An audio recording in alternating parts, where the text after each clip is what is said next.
I faced it. I have Alzheimer's disease. My diagnosis has let me get on with my life my way. The more we learned about my grandfather's dementia, the more we could face the future and make plans. My husband, Tom, and I spoke to our doctor right away. I have Alzheimer's, but it doesn't have me. I faced it. So can you. I have Alzheimer's. It doesn't have me. That's what stood out from that.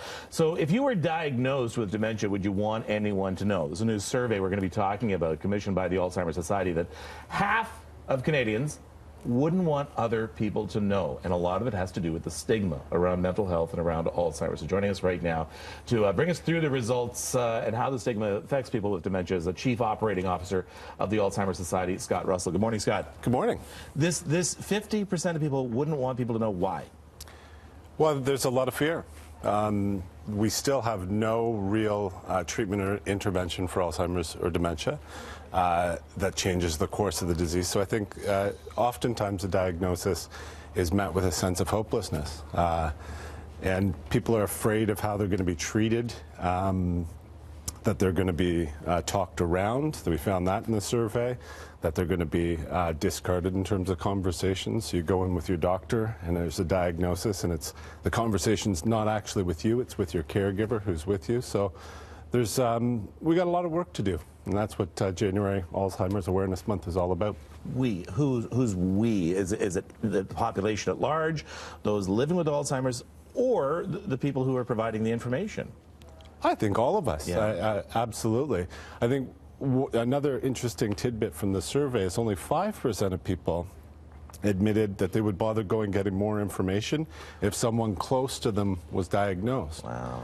And that's something, I mean, if there's anything we can change, that's it. You know, go to your local Alzheimer's Society today, alzheimer.ca, or ilivewellwithdementia.ca.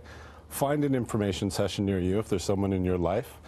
Go take one of our brain health sessions or Dementia 101 and really learn how this disease progresses and how you can support somebody in terms of the disease, how you can communicate better, how you can continue to support them to live well. And that's the toughest thing, though. I think especially is how you act around someone who has just been diagnosed or who is now in the throes of Alzheimer's. Is how do you act around them? How do you talk to someone who is starting now to forget that your birthday or forget that you're even their son, their daughter? Yeah. How do you act around someone like that? Educate us a bit. It's hard. 2 tips. Yeah. Patience always works. So take your time.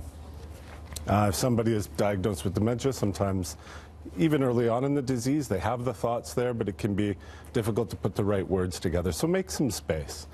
Sometimes there's repetition. That's another common symptom you'll see. You got to be patient with that. People get frustrated. Absolutely. Absolutely. So you said 2 tips. So second one, be where they are would be the tip I would leave you with. So sometimes, even later in the disease, mom might be talking to you about having dinner with her sister who passed away 10 years ago. And that might be a weird conversation, but rather than correct, be there. Ask about dinner.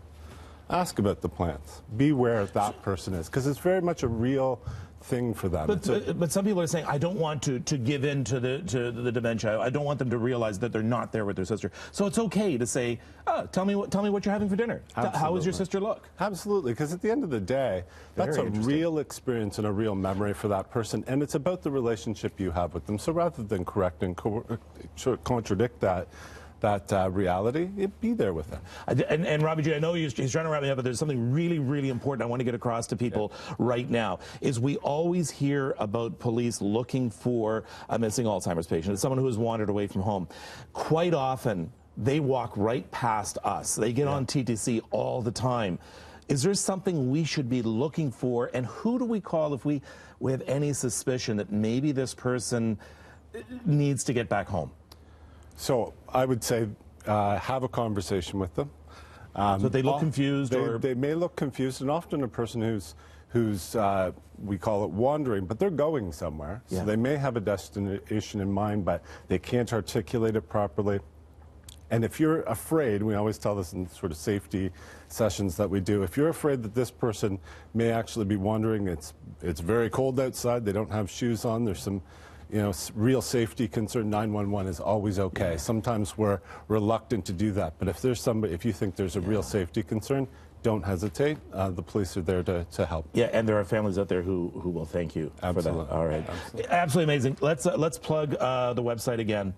I live with dementia.ca, or if you're here in Toronto, alz.to. That one's really easy to remember. Please, learn about it.